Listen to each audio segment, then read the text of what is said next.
ప్రభువును రక్షకుడైన యేసుక్రీస్తు పరిశుద్ధ నామములో 23వ శిలువ ధ్యాన ఆరాధన కూడికలోనికి మీ అందరినీ ప్రేమతో ఆహ్వానిస్తూ ఉన్నాను.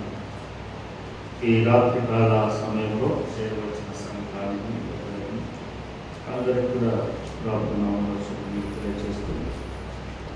మత్తయి సువార్త 22వ అధ్యాయము మొదటి 5 వచనాలు చదవగా విన్నాం. మరొకసారి చదువుతున్నాం. యేసు వారికి ఉత్తరమిచ్చుచు తిరిగి ఉపమాన రీతిగా ఇట్లనెను, పరలోక రాజ్యము తన కుమారునికి పెళ్లి విందు చేసిన ఒక రాజును పోలి ఉన్నది.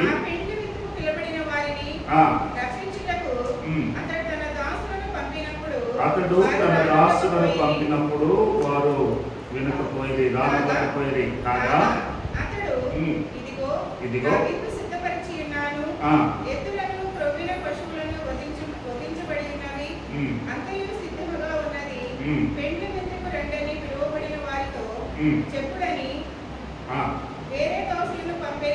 వేరే దాసులను పంపిన గాని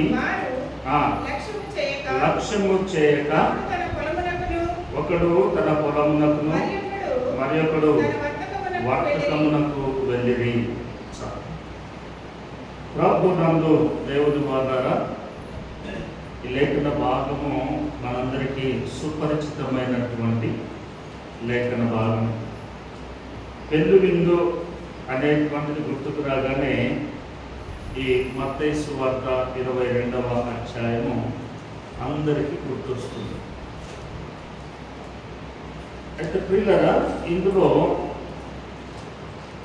ప్రభు తన శిష్యులకు ఈ ఉపమానాన్ని ఆయన వ్యక్తం చేస్తున్నాడు. అందుకే రాత్రి వేళ మన అంశం ఏంటంటే వివాహపు విందు. అక్కడ ఉన్నటువంటిదే వివాహపు విందు. ఆయన అన్నాడు శిష్యులకు ఇట్లా చెప్తూ, పరలోక రాజ్యము తన కుమారునికి పెళ్లి విందు చేసిన ఒక రాజును పోలి ఉన్నది. ఆ పెళ్లి విందుకు పిలువబడిన వారిని రప్పించుటకు అతడు తన దాసులను పంపినప్పుడు వారు రానొల్లకపోయేది. మీరు జాగ్రత్తగా గమనించండి దేవుని వార్త. విందులో రకరకాలుగా ఉంటాయి. రకరకాలైనటువంటి విందులు. కొన్ని విందులకు ఒంటరిగా వెళ్తాం, కొన్ని విందులకు భార్యాభర్తలు వెళ్తాం, కొన్ని విందులకు కుటుంబం అంతా పిల్లలతో కలిసి విందులకు వెళ్తాం, కొన్ని విందులకు కొందరిని తీసుకొని వెళ్ళాం. అందుకే ఈ విందులన్నిటినీ జ్ఞాపకం చేసుకుంటే వివాహపు విందు చాలా ప్రత్యేకమైనటువంటిది, సంతోషకరమైనటువంటిది, చాలా జన సమూహాన్ని పోగు చేసేటువంటిది వివాహపు విందు. అందుకే మనము వివాహంలో మనం ఎవరైనా ఇన్వైట్ చేసినప్పుడు ఆటించి కుటుంబం అంతా రావాలి అంట. అంతేగాని ఒక్కరికిచ్చి నువ్వు రా అనడం అంతే కదా.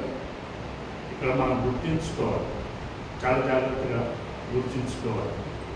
మనం కొన్నిటిని వాంటెడ్లీ కొన్ని రిజెక్ట్ చేస్తాం. ఎట్లా అంటే నేను చెప్తాను, మీ కోపం నుంచి ఇబ్బందిగా నేను గుర్తు చేస్తాను.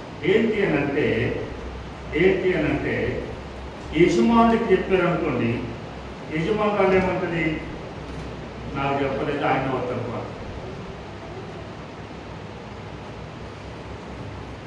ఒకవేళ యజమానురాలు చెప్పారు అనుకోండి, ఆయన నీకే చెప్పారు కదా నువ్వే. ఏదైనా ఒక ఇన్విటేషన్, ఒక ఆహ్వానాన్ని ఇచ్చినప్పుడు అది కుటుంబం అంతటికి కలిపి ఇచ్చేటువంటి దానిని ఆహ్వానం అంటారు. కుటుంబం అంతటికి ఇచ్చేటువంటి దానిని ఆహ్వానము అంటారు. అందుకే పెళ్లి విందులో పెళ్లికి మనిషికి ఒక కార్డు ఇవ్వరు, మనిషికి ఒకటి ఇవ్వరు, కుటుంబానికి ఒకటే ఇస్తారు, కుటుంబానికి ఒకటే ఇస్తారు. అందుకే వివాహంలో చాలా ప్రత్యేకత, వివాహపు విందు చాలా ప్రత్యేకతతో కూడినటువంటిది ఈ వివాహపు విందు.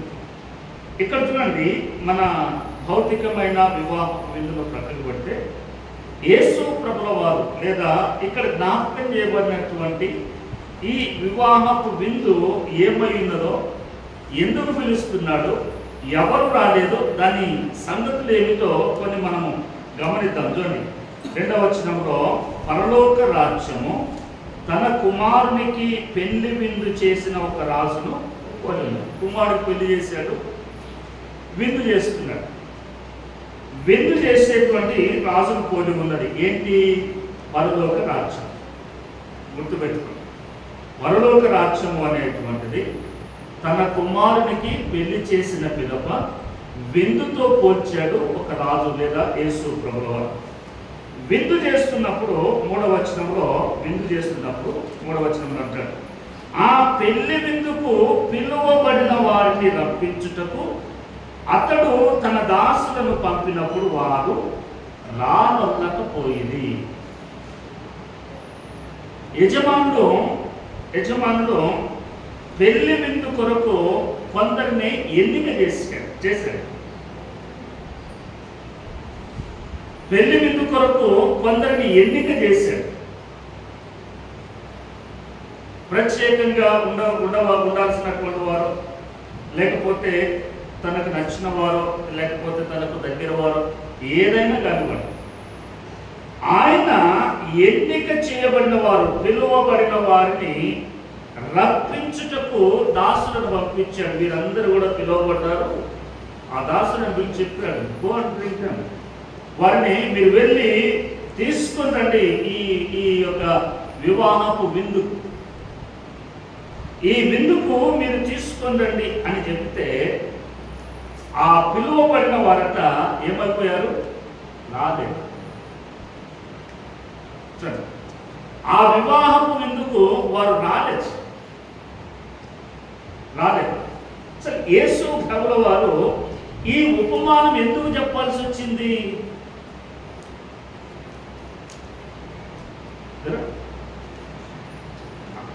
యేసు ప్రభుల వారు ఈ ఉపమానము ఎందుకు చెప్పవలసి వచ్చింది అని అంటే, మీకు క్లియర్గా అర్థమవడానికి నేను మీకు ముందు జ్ఞాపకం చేస్తాను. చూడండి, అదే మత్తయి సువార్త 21వ అధ్యాయం, 21వ అధ్యాయము 43వ వచనం. కాబట్టి దేవుని రాజ్యము మీ యొద్ద నుండి తొలగింపబడి దాని ఫలమిచ్చు జనులకు ఇయ్యబడినని మీతో చెప్పుచున్నాను. యేసు ప్రభువు వారు ఆల్రెడీ కొందరిని ఎన్నిక చేశారు దేవుడి రాజ్యం కొరకు. ఆల్రెడీ యేసు ప్రభువు వారు తన రాజ్యంలోనికి, తన రాజ్యం కొరకు కొందరిని ఎన్నిక చేశారు. ఎన్నిక చేసిన పిదప మార్గ మధ్యంలో వారు దారి తప్పుతూ ఉండగా వారిని దారిలో పెట్టడానికి ఒక మనిషిని పంపించారు. మీరు క్రమంగా లేరు, దారి తప్పుతున్నారు, మీరు ఇలా ఉంటే బాగుండదు, మీకు ఇచ్చేటువంటి రాజ్యం నుండి మీరు ప్రక్కకు పోతారు అని చెప్పి ఆ మనుషుడు చెప్తే, ఆ మనుషుడిని నీవు మాకు చెప్తావా, మాకు నీతులు బోధిస్తావా అని ఆ మనుషుని వారు కొట్టి చెప్పారు. అందుకే 42వ వచనం, వారిని చూచి ఇల్లు కట్టువారు నిషేధించిన రాయి మూలకు తలరాయి ఆయను, ఇది ప్రభు వలననే కలిగెను, ఇది మన కనులకు ఆశ్చర్యము అన్నమాట మీరు లేఖనములలో ఎన్నడూ చదవలేదా? కాబట్టి దేవుని రాజ్యము మీ యొద్ద నుండి తొలగించబడింది. వాస్తవంగా దారుణంగా మాట్లాడాలి, ఆనెస్ట్గా మాట్లాడాలి అని అంటే ఈ క్రైస్తవము అనేటువంటి దానికి దేవుని రాజ్యం లేదు. వినండి, ఆశ్చర్యపోగారు, తప్పుగా అర్థం చేసుకొని చెప్తారు. వినండి, ఈ క్రైస్తవ్యము అనేటువంటి దానికి దేవుని రాజ్యం లేదు. దేవుని రాజ్యము ప్రారంభం ఎవరిది అంటే ఇశ్రాయేలు వారు. ఈ ఇశ్రాయేలు వారు దేవుని రాజ్యానికి నడిపించబడుతూ ఉండగా మార్గమధ్యంలో వారందరూ దారి తప్పిపోగా వారిని దారిలో పెట్టడానికి ఈరోజు మనము ఎవరినైతే ఆరాధిస్తున్నామో ఆ ప్రభుల వారిని వారి మధ్యలోనికి పంపాడు. వారి మధ్యలోనికి పంపితే నీవెవరయ్యా మా దగ్గరకు వచ్చావు, నువ్వెవరు అని చెప్పేసి ఆయనను ఆనాడు కలువరి శిలువలో సిలువేసుకోలేసారు. ఆనాడు ఆయనను కలువరి శిలువలో సిలువేసుకోలేశారు, చంపారు. ఆయనను చంపారు. ఎవరు? అందుకే యోహాను సువార్త మొదటి అధ్యాయము 11వ వచనంలో ఆయన అనగా యేసు తన స్వకీయుల యుద్ధకు వచ్చెను. ఆయన స్వకీయులు ఆయనను అంగీకరింపలేదు. They are not accept Jesus Christ. యేసు ప్రభుల వారిని అంగీకరించారు.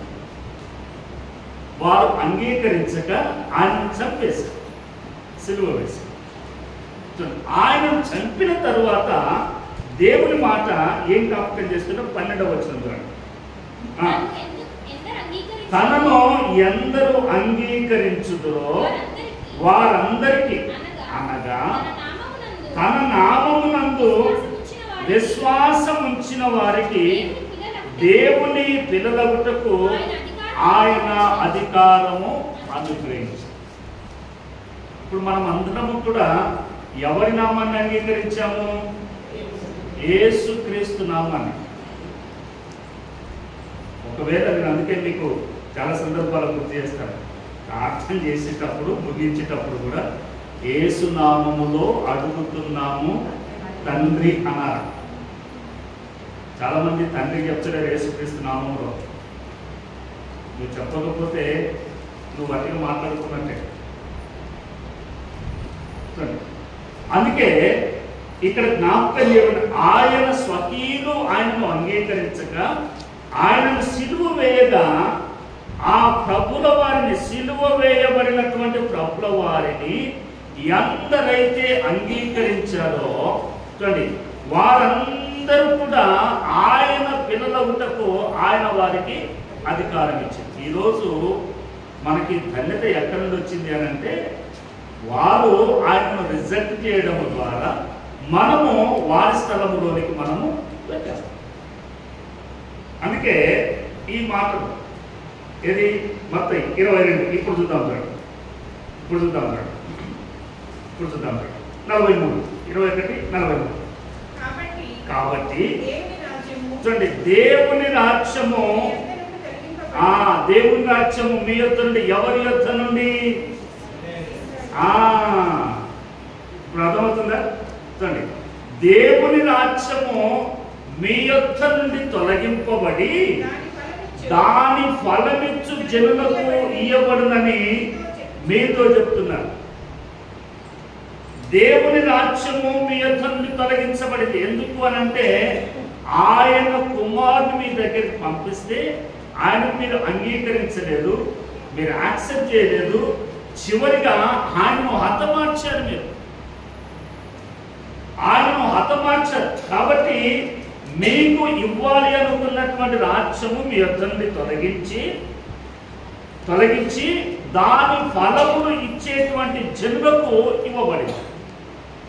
అందుకే మనం అందరం కూడా జ్ఞాపకం చేసుకోవాల్సింది ఏంటంటే ప్రభుల వారిని ఎరిగిన తర్వాత ఫలములు అనేటువంటివి మనలో కనపడాలి. అందుకే నిన్న కూడా జ్ఞాపకం చేసుకున్నాం. ఏది ఏ ఫలాలు? ఆత్మ ఫలాలు. ప్రేమ, ప్రేమ, సంతోషము, సమాధానము, దీర్ఘశాంతము, దయాలత్వము, తర్వాత ఎన్ని చూడండి. ఈ ఫలాలన్నీ కూడా కనబడాలి. ఎవరిలో అనంటే ఆయనను ఎరిగినటువంటి వారిలో. అందుకే అన్నాడు, మీ యొద్ద నుండి దేవుని రాజ్యమును తీసివేసి దాని ఫలమిచ్చు జనులకు ఇవ్వనులని మీతో చెప్పుతున్నాను అని వారికి జ్ఞాపకం చేస్తూ ఉండగా శిష్యులకు ఈ సంగతులు సరిగా అర్థం అవ్వట్లేదు. శిష్యులకు అర్థం కాకపోయేసరికి క్రింద ఉన్నటువంటి ఉపమానము మరలా జ్ఞాపకం చేస్తున్నాడు, మరలా అర్థం కావాలని. చూడండి, అందుకే ఆయన అన్నాడు 2వ వచనం, 22వ వచనం, పరలోక రాజ్యము తన కుమారునికి పెళ్లి విందు చేసిన ఒక రాజును పోలి ఉన్నది. ఆ పెళ్లి విందుకు పిలువబడిన వారిని రప్పించుటకు అతడు తన దాసులను పంపినప్పుడు వారు రానొల్లకపోయిరి. రాజెవరు? అర్థమైందా?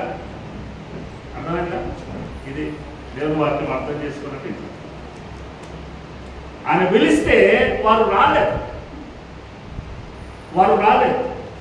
రాకపోవడమే కాక మరలా తర్వాత ఆయన రానొల్లకపోయిరి అని చెప్పిన తర్వాత ఆయన మరలా విశేషం అంతా చెప్పాడు. చూడండి 4వ వచనం, కాగా అతడు ఇదిగో నా విందు సిద్ధపరిచి ఉన్నాను. విందంతా కూడా ఆయన చెప్తున్నాడు. ఫీస్ట్ విందంతా కూడా చెప్తున్నాడు. ఏమేమి సిద్ధపరిచాడో, ఎంత ఘనముగా ఉంటుందో ఆ విందంతా కూడా వారు చెప్తున్నాడు. చూడండి, సిద్ధపరిచి ఉన్నాను, ప్రొవిన వాటిని పశువులను వధించబడినవి, అదంతయు సిద్ధముగా ఉన్నది. పెళ్లి విందుకు రండని పిలువుడని వారితో చెప్పుడని దాసులను పంపిన గాని వారు లక్ష్యము చేయక, వారు ఎంత మాత్రము కూడా లక్ష్యము చేయక ఒకడన్నాడు తన పొలమునకును, ఒకడు నేను పొలంలోనికి పోవాలన్నాడు.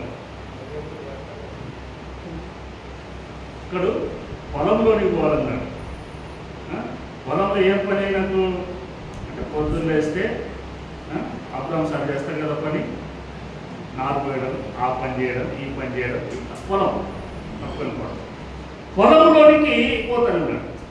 మరొకఆయన అన్నాడు వ్యాపారం అన్నాడు, వర్తకము అన్నాడు. అక్కడ దేవుని రాజ్యం సిద్ధమై ఉన్నది, అక్కడ విందు ఉంది, మీరు పిలువబడిన వారు మీరు రండిరా బాబు అని అంటే వారు సాకులు చెప్తున్నారు. సాకులు చెప్తూ వారు రాకపోయేసరికి ఆయన ఏం చేశాడు అంటే క్రిందికి వచ్చేసరికి చూడండి 6వ వచనం, తక్కిన వారు అతని దాసులను పట్టుకొని అవమానపరచంపి, కాబట్టి రాజు కోపపడి తన దండను పంపి ఆ నరహంతకులను సంహరించి వారు పట్టుతారు. అప్పుడు అతడు పెళ్లి విందు సిద్ధంగా ఉన్నది కానీ పిలువబడిన వారు పాత్రులు కారు. గుర్తుపెట్టుకోండి, పిలువబడిన వారు పాత్రులు కారు. చాలా సందర్భాల్లో మనకు ఒక్కరు చెప్తారు, పిలువబడింది మనము, ఏర్పాటు చేయబడింది మనము అని అంటారు. పిలువబడలేదు, నువ్వు ఏర్పాటు చేయబడలేదు. రాని పక్షంలో అక్కడ నీవు ఎన్నుకోబడ్డావు. చూడండి తర్వాత చూడండి, పెళ్లి మీద సిద్ధంగా ఉన్నది కానీ పిలువబడిన వారు పాత్రలు కారు కనుక రాజమార్గములకు పోయి మీకు కనబడు వారినందరినీ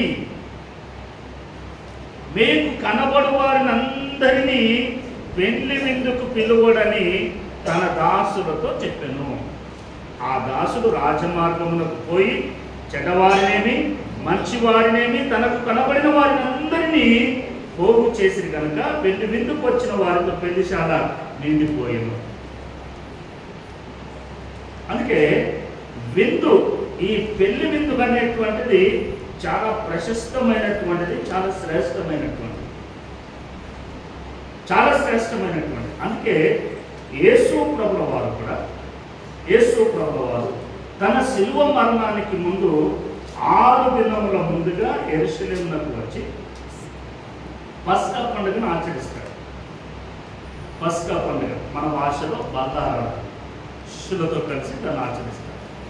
దాన్ని ఆచరించేటప్పుడు వాటి అంటాడు, మరలా నేను మీతో దేవుని రాజ్యంలో తీసుకునేంత వరకు నేను దాన్ని ముట్టుకోను అంటాడు. అని చూడండి, మీరందరూ కూడా అక్కడికి వెళ్ళిన తర్వాత అక్కడ విందు. అందుకే పరలోకంలో దేవుడు జ్ఞాపకం చేసినట్టుగా పరలోకమందున్నటువంటి విందు ఎంత ప్రశస్తమైనటువంటిది, ఎంత శ్రేష్టమైనటువంటిది అని అంటే, ఆ విందులో యజమానుడు లేకుండా, అనగా పెళ్లి కుమారుడు లేకుండా విందు ఎవరును చేయరు. పెళ్లి కుమారుడు లేకుండా విందు ఎవరును చేయరు. పెళ్లి కుమారుడు మనం అక్కడ వాళ్ళిద్దరు అక్కడ ఉంటేనే మనం ఇక్కడ విందు చేస్తాం, లంచ్ చేస్తాం.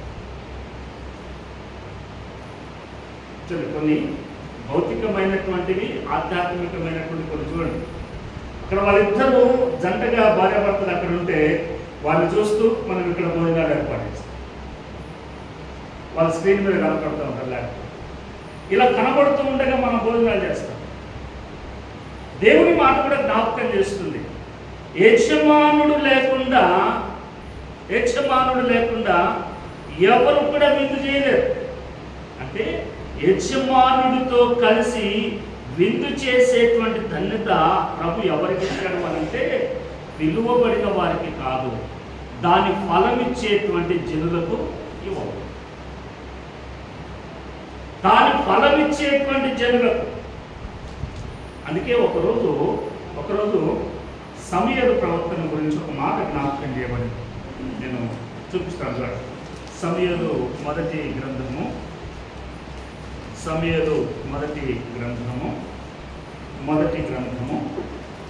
9వ అధ్యాయం. ఇది మీకు అర్థం కావాలి అంటే మొదటి 2 వచనాలు చదవండి. మొదటి సమూయేలు గ్రంథము 9వ అధ్యాయము మొదటి 2 వచనాలు.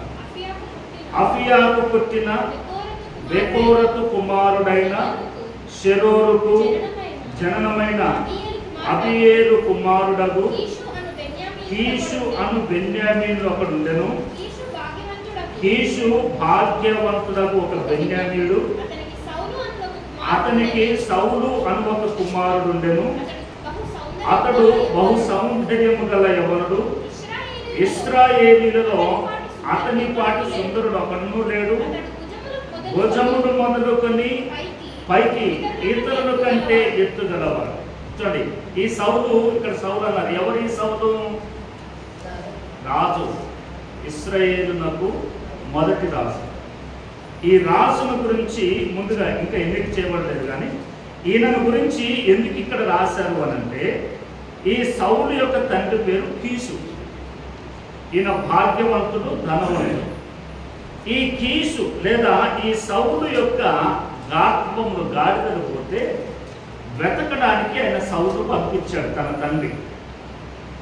ఆ సౌలు గాడిదలను వెతుక్కుంటూ వస్తే ఎక్కడ దొరకలేదు. ఒక ఊరికి పోయాడు. ఆ ఊరికి అడిగాడు, నా గాడిదలు ఇట్లా పోయినాయి, ఇక్కడ ఒక దీర్ఘదర్శి, ఒక ప్రవక్తున్నాడట, మరి ఆయన ఎక్కడుంటాడో చెప్తే నేను ఆయన దగ్గరికి వెళ్ళి నేను అడుగుతాను, ఆయన ఎక్కడుంటాడో చెప్పు అని ప్రజలను ఈ సౌలు అడుగుతూ ఉన్నాడు.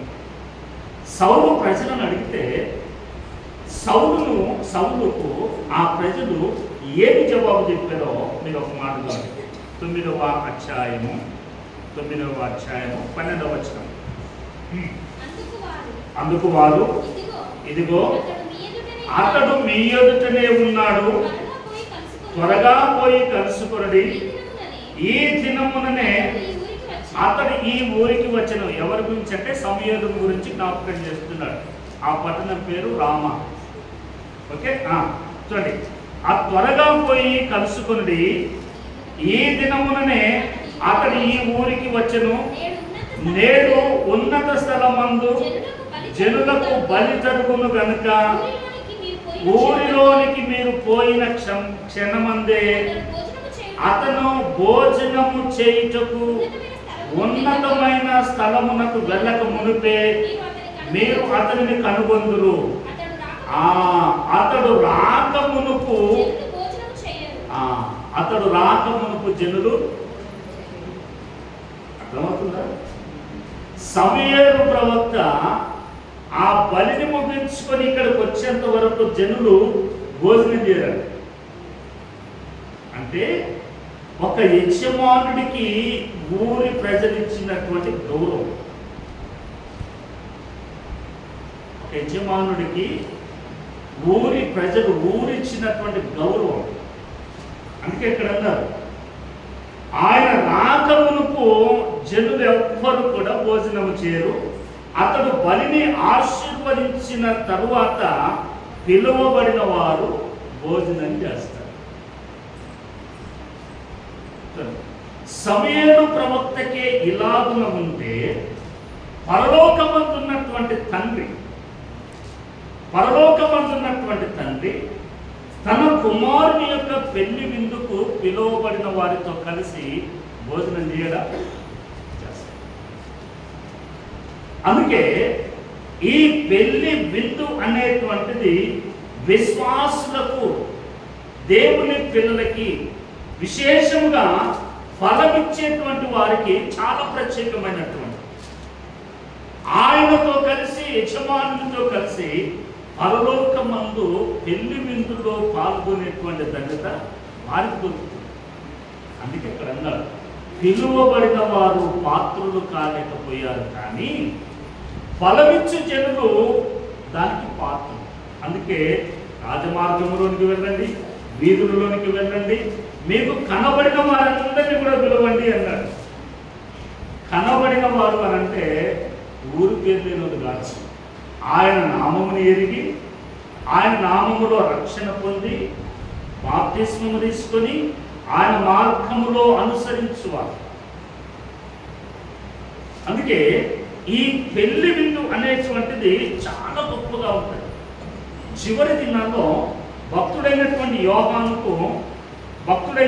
యోహానుకు ఈ సంగతులను జ్ఞాపకం చేస్తూ ఒక మాట అంటారు. చూడండి, ప్రకటన గ్రంథము 19వ అధ్యాయం.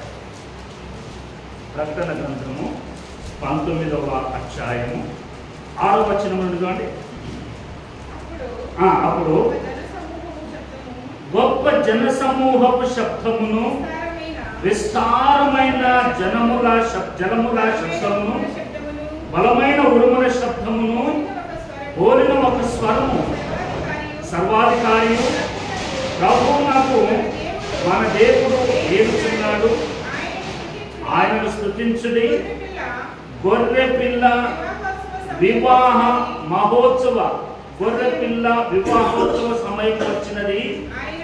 ఆయన భార్య తను తాను సిద్ధపరచుకొని ఉన్నది కనుక మనము సంతోషపడి ఉత్సహించి ఆయనను గణపరచమని చెప్పగా వింటిని. ఆమె ధరించుకొనుటకు ప్రకాశములను నిర్మలమునైన సన్నపు నార బట్టలు ఆమె ఇయ్యబడెను. అవి పరిశుద్ధుల నీతి క్రియలు. మరియు అతడు నాతో ఇలాగ చెప్పెను, గొర్రె పిల్ల విందుకు పిలువబడిన వారు ధన్యులు. చూడండి, గొర్రె పిల్ల విందుకు పిలువబడిన వారు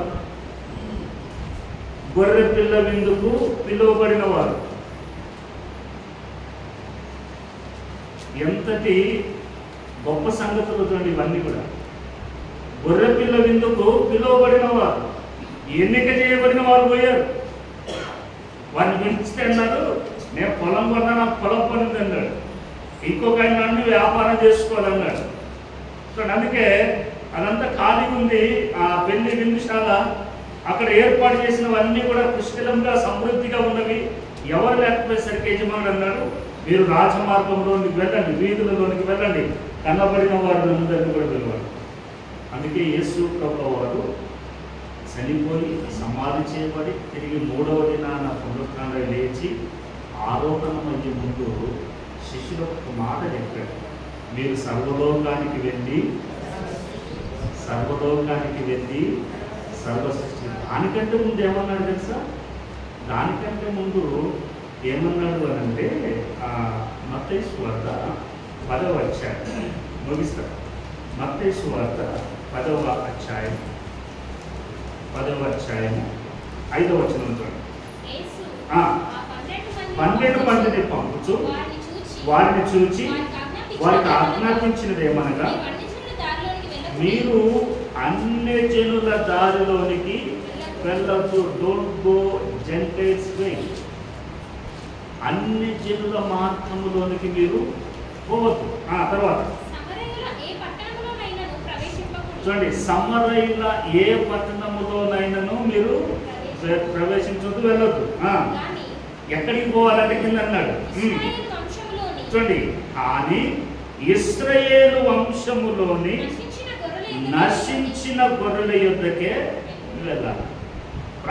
శిష్యులను పరిచర్య ప్రారంభించిన మొదటి దినాలలో వారికి మాత్రం మీరు ఎక్కడికి పోదు, ఏ ఊరికి ఏ ప్రాంతానికి పోదు, నశించిన ఇశ్రాయేలు దగ్గరికి పోమన్నారు. అక్కడి నుండి ఆయన చూడంగా ఆయన గుర్తు చేసింది ఏంటంటే, పిలువబడిన వారు పాత్రులు కాదు కాబట్టి మీరేం చేయాలి అని అంటే సర్వలోకానికి వెళ్ళండి. భూమి ఎక్కడికైతే ఉందో అక్కడికి వెళ్ళండి, సర్వలోకానికి మీరు సువార్తను ప్రకటించండి. లోకము అంటే భూమి ఊరు వాళ్ళు కాదు, ప్రతి మనుషుడి. సర్వలోకమునకు మీరు సువార్తను ప్రకటించండి, నమ్మి బాప్తిస్మం పొందిన వాడు. అందుకే ఇక్కడ ఆయన అన్నాడు, ఏమన్నాడు? గొర్రె పిల్ల విందుకు పిలువబడిన వారు తండ్రి. గొర్రె పిల్ల విందుకు పిలువబడిన వారు తండ్రి. ఇప్పుడు మీరు జ్ఞాపకం చేసుకోవాలి, ఏదైనా సరే, ఏ దేవైనా సరే, వాక్యముతో మిమ్మల్ని గర్తించారనుకోండి, ఎవరి మీద అలగాలి మీరు?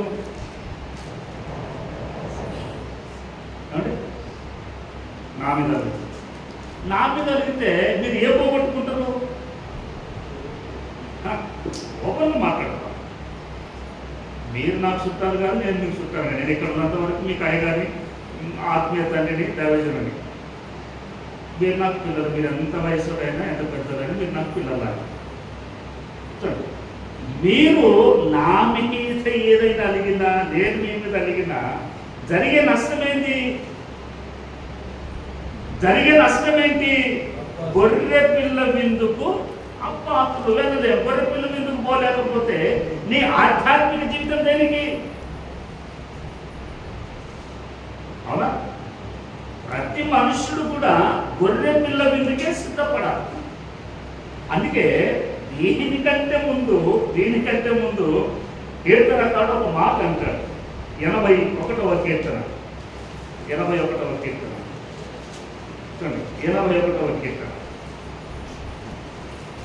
నేనే కోపగించుకునేటువంటి కాదు, కానీ మీకు అవగాహన చేయాలనే నా ప్రయత్నం అంతా కూడా. చూడండి 81వ కీర్తన 10వ వచనం చూడండి. ఐగుప్తీల దేశములో నుండి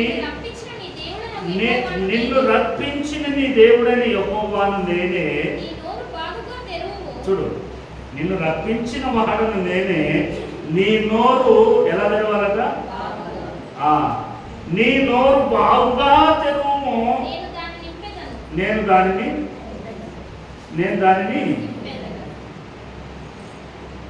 అమ్మ పిల్లలకి, చిన్నపిల్లలకి అన్నం తినిపిస్తారు.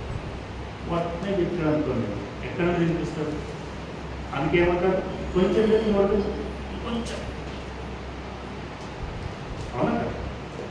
ప్రభు అన్న మాట చూడండి, నీ నోరు బాగుగా తెరువు అని అంటే ఈ భౌతికమైన నోరు ఇంత పెద్దగా తెరవడం కాదు, ఈ నోరు తెరవడం కాదు, ఆత్మ సంబంధమైనటువంటి నోరు తెరిస్తే దేవుని వాక్యము మీకు తినిపించడం జరుగుతుంది. అందుకే యేసుకేలు అన్నాడు, ఆయన ఇచ్చిన గ్రంథము వాక్యం నేను తినగా నా నోటికి తేనె కంటే మాత్రం. పెళ్లి విందు కూడా అంత మధురంగా ఉంటుంది. అందుకే భూమి మీద విశ్వాసులందరూ కూడా ప్రయాసపడేది, దేవుని వాక్యానుసారముగా నడిచేది దేని కొరకు అంటే పరలోక రాజ్యంలో జరిగేటువంటి గొర్రె పిల్ల విందు కొరకు. అందుకే ఇక్కడ రాశాడు, విందులో పాల్గొనేవాడు మాత్రము ధన్యుడు. నీవు ధన్యుడుగా ఉండాలి అని అంటే ఆయన చెప్పినట్లుగా నీవు నడుచుకో. నీవు ఆ విందులో ఉండాలి అని అంటే ఈ గ్రంథం ఏం జ్ఞాపకం చేస్తుందో దాని ప్రకారం నడుచుకో. గ్రంథం ఏం చెప్తుందో దాని ప్రకారం నడుచుకోవాలి. అందుకే కదా ప్రతి పరిశుద్ధ దినం ఆదివారం ఆరాధన జరిగేది. అందుకే కదా ప్రతి బుధవారం బైబిల్ స్టడీ పెట్టుకునే దేనికంటే నేర్చుకోవడానికే కదా. ప్రతి శుక్రవారం స్త్రీల సమాజం నడుస్తుంది దాని కొరకే కదా. ప్రతి శనివారం యవన సమాజం నడుస్తుంది అని అంటే వారి కొరకే కదా. యవనస్తులారా మీరు బలవంతులు, మీరు దృష్టిని జయించి ఉన్నారు అని అన్నది అందుకే కదా. శనివారం వారు రాకుండా వారి గృహాలలో వారి ఇష్టానుసారంగా ఉంటే వారి దేవుని వాక్యం ఎప్పుడు నేర్చుకుంటారు. ఇవన్నీ కూడా దేవుని రాజ్యము కొరకును, దేవుని రాజ్యంలో గొర్రె పిల్ల విందు కొరకు మనమందరం కూడా వెళ్ళాలి. ఎందుకు అంటే ఆ విందులో పాల్గొనే వారందరూ ధన్యులు. పిలువబడిన వారు, ఏర్పాటు చేయబడిన వారు పాత్రులు కాలేకపోయారు, తిరుగుబాటు చేశారు. మీరు సింపుల్గా జ్ఞాపకం చేసుకోండి. ఐగుప్తు నుండి కనానుకు ప్రయాణమైనప్పుడు మార్గమధ్యంలో పాతవారు ఐగుప్తు దేశంలో నుండి ప్రయాణమైన వారు ఎవరన్నా చేరిందా? వాగ్దాన భూమికి కనాను దేశానికి ఎంతమంది చేరారు? 2 చేరారు, కాలేవు, యెహోషువ. మిగతా వాళ్ళందరూ ఎవరు ఎక్కడ పోయారు అనంటే తిరుగుబాటు చేసి మార్గమధ్యంలో పోయారు. తిరుగుబాటు చేస్తే మార్గమధ్యంలోనే దేవుని రాజ్యము లేదు, గొర్రె పిల్ల విందు అంతకంటే ఉంది. అందుకే ఈ వరి మీద తిరుగుబాటు చేసినా పర్వాలేదు, కానీ దేవుని మీద, దేవుని వాక్యముతోటి, దేవుని మార్గము మీద తిరుగుబాటు చేస్తే నీకే నష్టం. ఆ విందును పోగొట్టుకుంటావు, ఆ రాజ్యాన్ని పోగొట్టుకుంటావు. ఆ విందు లేకుండా ఉంటే, ఆ రాజ్యం లేకుండా ఉంటే నీకు దక్కేది, నీకు దొరికేది నరకం. ఇక నరకం. ఈ మధ్యకాలంలో నాసా వాళ్ళు దాన్ని కూడా కనిపెట్టారు. నరక మార్గములు కూడా కనిపెట్టారు. నరక మార్గం వీళ్ళైతే ఎప్పుడైనా జరుగుతున్నారు. కాబట్టి ఈ రాత్రి వేళ మీరందరూ గొర్రె పిల్ల విందుకు మీరు పిలువబడాలని ఆశిస్తూ దేవుని మాటలు దీవించిన కాక తలవంచండి, ప్రార్థన చేసుకోవాలి. తలవంచండి.